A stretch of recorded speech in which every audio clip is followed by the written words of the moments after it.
address elicited great public interest that weighs heavily on this administration's shoulders.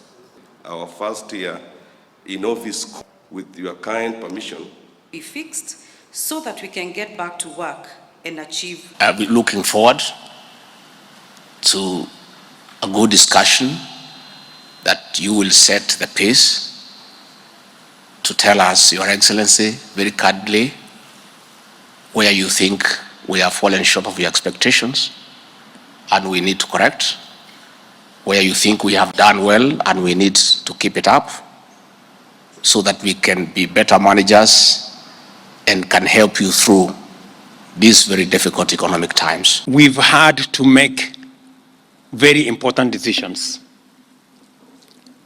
Sometimes not very easy, sometimes not very pleasant, very difficult decisions to be able to take the country forward.